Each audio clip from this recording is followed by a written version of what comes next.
jërëjëf mbokk yi ci ànd bi ak seen télévision Futur Média seen émission sama kër chaque jour nag mbégte la ñuy am bu ñuy ànd ak yéen ci émission bi nga xamante ni dañ koo jagleel lépp lu jëm ci wàllum immobilier ci wàllum foncier de manière générale lépp lu jëm ci wàllum tabaxin mbégte la nag ndaxte gis ngeen émission yooyu la jàll yëpp lu ñu doon wax ci wàllum wutum suuf moo tax nag dañ koy rek daal di tegandi waxuñu ne duñ ci ñëwaat waaye danañu ñëwaat lu jëm ci wàllum lotissement ak wàllum wutum suuf ak yi ni mel mais tey nag mbokk yi dañoo ñëw ak yéen ci émission bi nga xamante ni ci suñu gis-gis dafa am solo mooy wàllum tabaxin rawatina nag tabaxin bi nga xamante ni mi ngi am ci choix wu suuf si dañ doon gis ne ci temps yu yàgg ya dañ doon rek daal di tabax ak li nga xamante ni moom mooy suufu géej mais léegi dañoo gis ne suufu dune yi la ñuy gën di utiliser lan mooy différence entre sable de dune ak sable bi nga xamante ni moom mooy jógee ci géej gi lan mooy ngëneel yi ak lan nga xamante ni moom mooy rek conseils yi ñu fas yéene kon daal di indi tey jii seen émission sama kër kon tey yëpp tey lay leer ak waa Labosol ñoom nag laboratoire lañ bi nga xamante ne ñuy def lépp lu jëm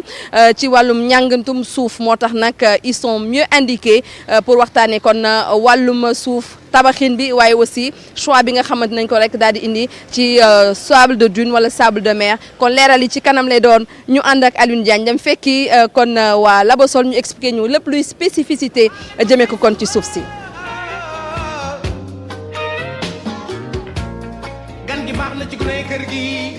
labo yi bëri na alhamdulilah la ñuy ñaan yàlla mooy ni nit ñi gën a comprendre importance géotechnique moo tax laboratoire yi di bëri ñoom ñëpp ku nekk tamit yaa ngi jéem a def liggéey bi nu mu gën a rafetee mais quand même Labosol mi ngi jéem a fexe bay développer ay avantages concurrentiels pour gën a mën a jéem a accompagner clients yi. xam nga tabax moom dañuy utiliser lu bëri lu ñuy wax les matériaux de construction yi ñu ciy faral di gën a utiliser mooy lu jëmel ni wàllu ciment wàllu gravier nga xam mooy xeet bi ngeen di wax béton ak tamit wàllu suuf. Donc suuf bi nag moom mën na jóge ci géej gi moom la ñuy wax sable de mer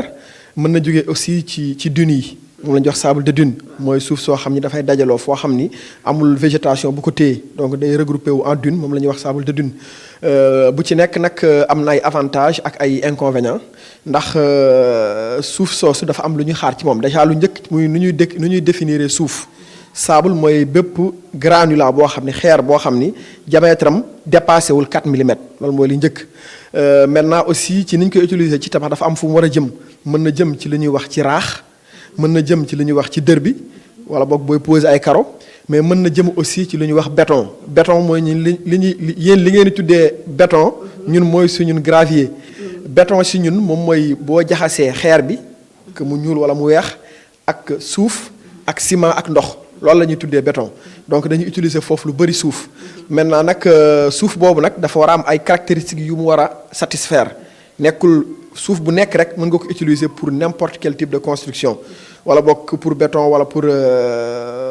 raax donc moo tax dafay important nga xam lan mooy caractéristique suuf boobu loolu nag am nañu ay matériel ci labo bi yoo xam ni moom moo lay mën a permettre nga caractériser suuf boobu xam dijjiwaayam diamètre am xam nan la séddalikoo ci wàllu diamètre xam tamit nan la amee ay lu mel ni ay argile mooy pourcentage de fines yi ak tamit xam tamit lan mooy taux de salinité mooy agressivité am ndax lu mu gën a agressif donc lu mu gën a bëri xorom day gën a mën a agressé fer bi nga xam moom la ñu utiliser comme ci construction bi. lu jëm ci wàllu suufu géej gi liñ ci njëkk a mën a wax rek mooy ne bokk na ci li tax duñ ci sawar. mooy ni day du permettre ñuy lutter contre l'avancée de la mer ndax bu ñu fay tibb suuf si géej gi donc géej gi day gën a ñëw di fekk si dëkkuwaay yi. mais c'est vrai que parce que parcelle daanaa gis ne borom sareet yi bu ñu daan tibb suuf si géej gi dañ daan daw wala ñu koy def ay yenn heures yi nga xamante ni police du fa nekk wala yenn surveillance yi fa nekk ñu tibb suuf si di ko nëbbu di ko jaay. effectivement dañ koy tere parce que au-delà du fait que suufu géej dafay am xorom nga xam ni. am na inconvénient ci tabax bi mais également aussi en fait du protéger environnement bi voilà day tax géej gi bàyyeeku donc loolu bokk na ci li tax sawaruñ ci mais nag am na ay avantages yoo xam ni suufu beeñ bi amu ko suufu dune bi amu ko loolu incha allah donc techniciens yi nekk ci suuf dina leen gën a mën a reveniral ci avantage ak inconvénient wu façon suuf bu nekk.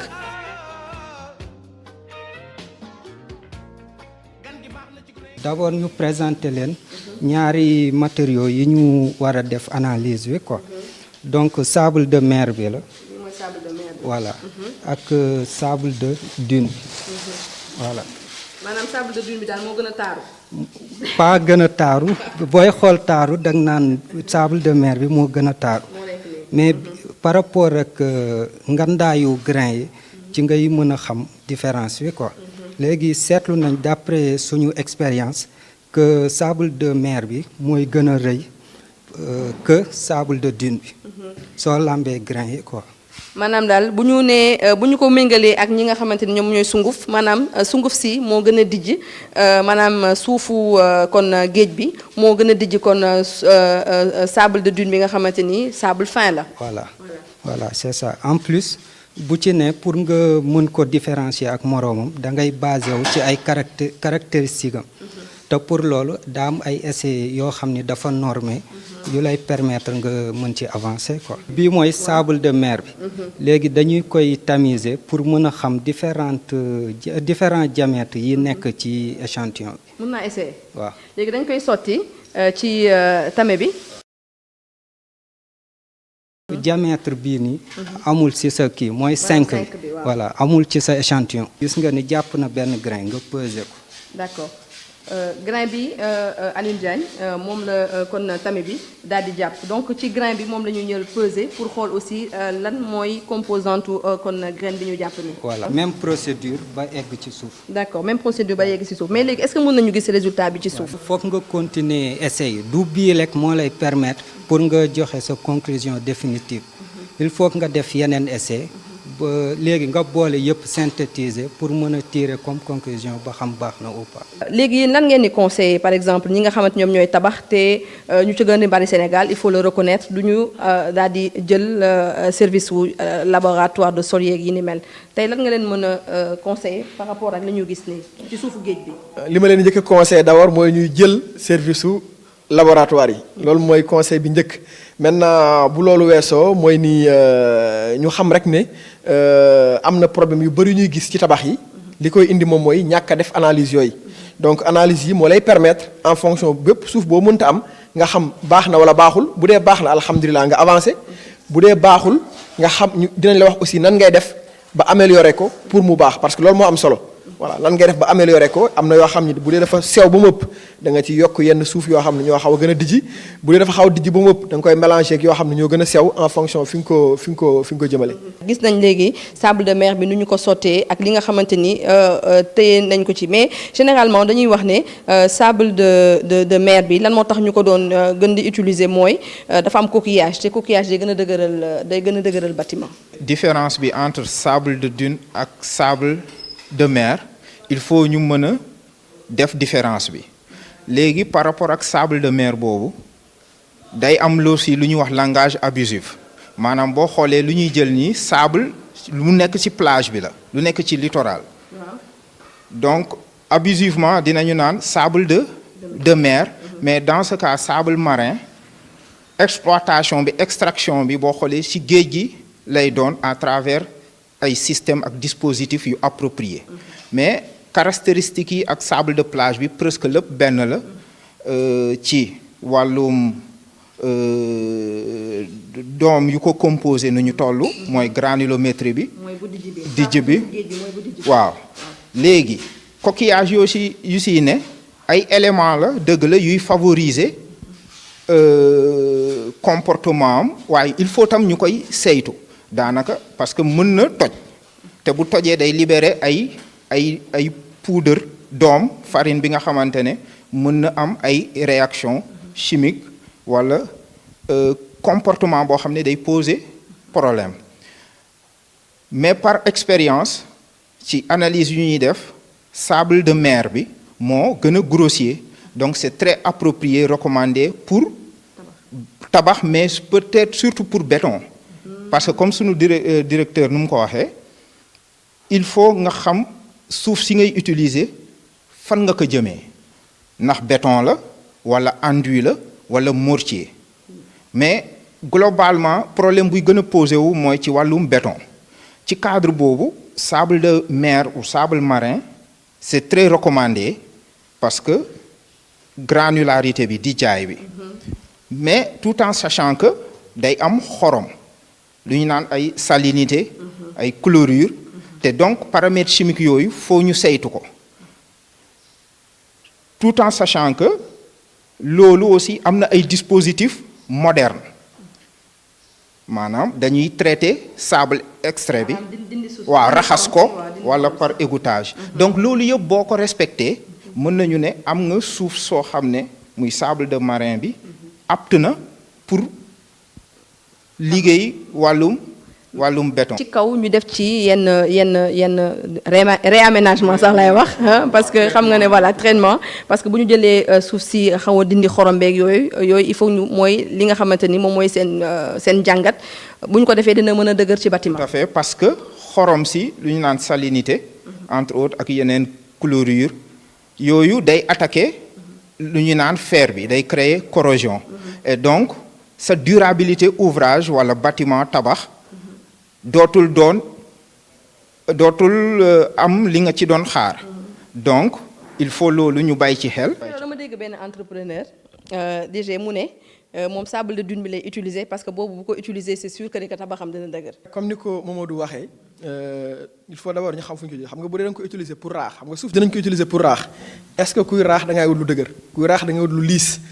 boo xoolee bu suuf bi dijjee bu ngeen seetloo même ku dul ingénieur boo demee ci chantier yi bu suuf bi dijjee da ngay gis boo day ñagas booy peinture da ngay utiliser enduit bu bëri pour sa mur lisse donc foofu soxloo sable bu dijji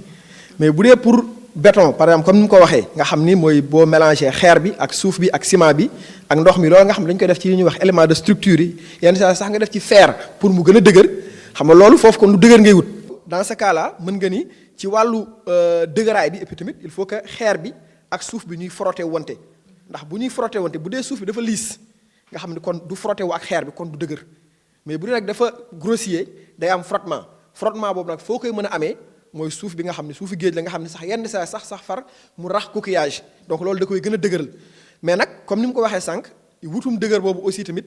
mën na la aussi fexe ba nga dem tarxis si leneen ndax suufu géej xëy na mën na am ni mooy gën a dëgër ndax moo gën a grossier ci béton mais dafa am lu ñuy wax salinité donc c'est un risque boo xam ne da nga ko war a manager da nga ko war a gérer ni nga koy gérer mooy nga def ay analyses yoo xam ni da lay permettre nga xam degré de salinité yow donc li ñu koy waxee sax mooy degré d'agressivité du sol bari na wala bari ngoog am na ay normes yoo xam ni ñoom ñoo lay wax bu yeggee fii ba fii taux de salinité bi ci nekk c'est pas agressif bu yeggee fii ba fii c'est peu agressif bu yeggee fii ba fii c'est très agressif donc nga fexe ba yow en fonction ci béton bi nga koy utiliser nga mën a choisir nga mën a soit suuf bi bañ a am xorom bu bëri wala boog bu amee comme ni ko Mamadou waxee léegi ñu mën ko traiter en le lavant ainsi de suite ba mën a. li ma lay laaj de yàq laaj la xanaa kon di nga am ay clients yu bëri yu ñëw di xool ci suuf. waaw bëri na mën nañ ni bu ñu xoolee suñu nombre d'offres yi ñuy def nombre de projets yi ñuy liggéey ci wàllu laboratoire bi moo gën a bëri. ndax nit ñi dañuy ñëw régulièrement pour di def lu ay analyse loolu tamit dañ koy rafetlu mooy nit ñi quoi qu'on dise ñi ngi comprendre de plus en plus importance bi étude de sol am ci wàllu construction parce que da ngay investir ay milliards yu bëree bëri ci sa tabax donc wala bokk même bu dee ay millions sa kër yow kër ñi ko mën a tabax ñaari yoon seen dund bëriwul ñu bëri sax ñu ngi ko bëgg mënuñu ko am donc dañuy fexe bu ñu koy tabax ñoom tamit mu leer leen tabax nañ ko tabax bu dëgër te loolu bokk na si fi ñu mën a jaar mooy ci laboratoire yi pour mën a analyser suuf si bu baax. en tout cas dama koy wax Labosol bu amee yenn buzz yi seen émission sama kër ci la bokk donc Abdourahmane Diop ñu ngi leen di xaar incha allah ci yeneen émission di yaakaar ne ni déglu ngeen bu baax lu ñu wax tabax suufu géej wala suuf de dune loolu yëpp mën na nekk mais il faut nga am foo leen jaar pour mën a am kon loolee waaye suuf bu nekk ak fu ñu koy utiliser di am yaakaar ne ni déglu ngeen bu baax conseils yi ne ay jafe-jafe ci wàllum tabax dana fi jóge deuxième partie. ñu yegsi nag mbokk yi ci liggéey bi nga xamante ni kenn ci suñuy partenaires yi mi ngi koy rek daal di def di Banque de l'Habitat du Sénégal xam ngeen ne nag waa BHS saa su ne dañuy xool naka la ñu war a gën a mën a jege askan wi moo tax ñu indi lu yees kon ci biir banque bi tuddee ko plateforme des crédits immobiliers ki ngeen gis ni nag ci image yi moom mooy Babacar Sané Ndiaye moom moo jiite kon plateforme boobile ñi di nag ay kon yeesal yu bare bare ci wàllu woowu loolu yëpp nag ngir gën a mën a jege askan wi ñu ànd ak moom mu wax ñu lan mooy li ñu mën a rek daal di am ci plateforme des crédits immobiliers. Direction de la plateforme des crédits immobiliers bala may leen di leeral lu ko wund da ngeen may rek ma def fàttaliku bu ndaw ci lu tax a jóg Banque de l'Habitat. Banque de l'Habitat ñi ko sos léegi mu am fanweeri at ak juróom-ñett li ko tax a jóg mooy suñ mbokk sénégalais yi fépp fu ñu mënti nekk mu nekk fii wala mu nekk bitim réew ñu dimbale leen pour ñu am kër ci nu mu gën a yombee. nan lañ koy defee dañuy gunge suñu partenaires yi ñi naan promoteurs yi publics yi ak promoteurs privés yi nan lañ leen di dimbalee. promoteur bu am projet bëgg a tabax cité wala bëgg a viabiliser ay terrain dañuy ñëw ci banque de l'habitat mu lebal leen xaalis pour que ñu tabax cité bi léegi lebal bi ñu leen di lebal dafa am nuñ ko nar a fayee cité yi suñu paree clients yi nga xam ne dañoo bëgg a jënd kër wala dañoo bëgg a jënd terrain ci promoteur bi dañuy soxla banque de l'habitat di leen gunge lebal leen xaalis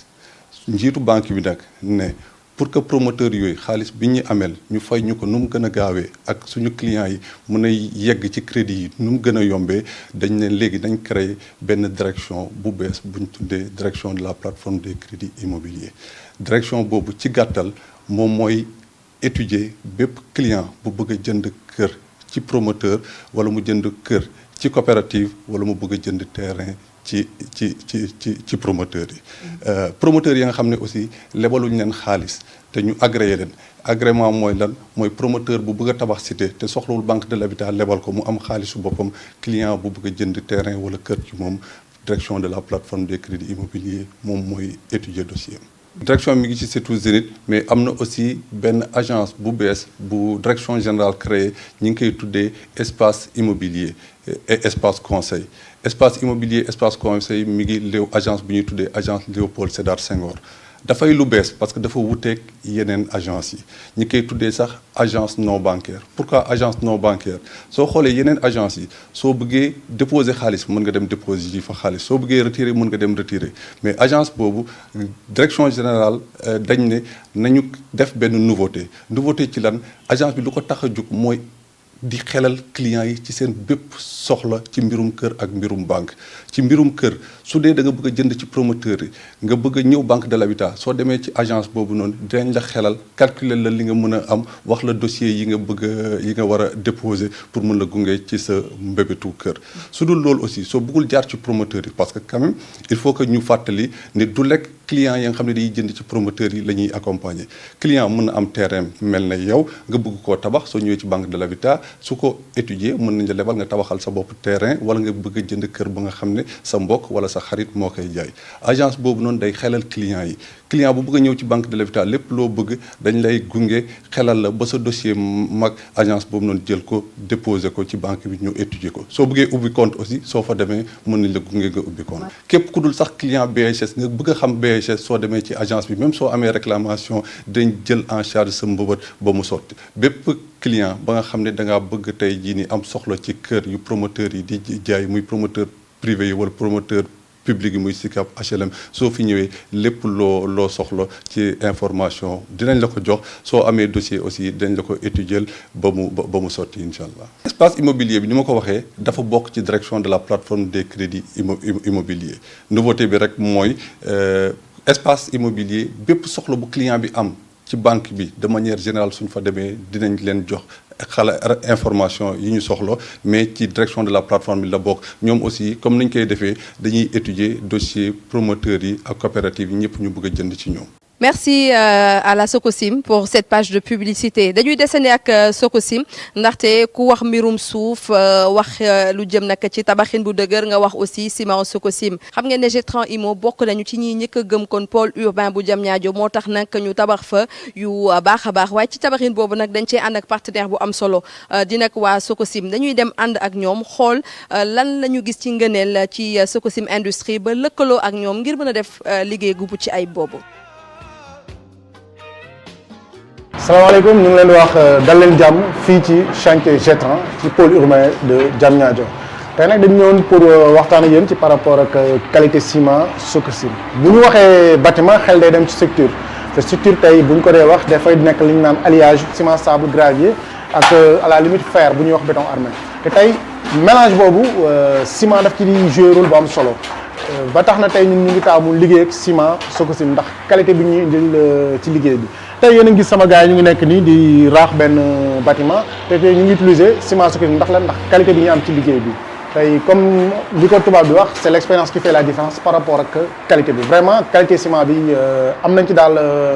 bànneex ci li ñuy liggéey. Mamadou Ba di ko gërëm bu baax moom mi nga xamante ni moom bokk na ci ñi nga xamante ni ñoom ñoo yor liggéey ba foofee ca Getran Imo mais aussi waa Sococim ci lëkkaloo bu ñu lëkkaloo ak waa Getran ngir def liggéey boobu ca Diamniadio ci incha allah ci yeneen i émission danañu ànd ak waa Sococim ñu wax ñu yan xeetu ciment la ñu rek daal di utiliser ci chantier yu ci mel ni ya nekk ca Diamniadio ak ci yeneen ak yeneen di leen gërëm nag mbokk yi bu baax a baax ci ànd bi ngeen ànd ak seen télévision Futurs Médias seen émission sama kër tey nag di am yaakaar ne nii jële ngeen ngëneel jële ngeen kon xam-xam ci émission bu ñu leen indil tey jii jëmee ko ci suuf yi ñu utiliser ngir tabaxin wu dëgër gërëm bu baax Alioune Diagne mi féete woon ci caméra bi nuuru woon moom moo doon monté émission bi di leen jaajëfal bu baax a baax dig daje nag fileeg fukki fan incha allah ci seen beneen numéro émission sama kër. ginaar gi baax na ci kër gi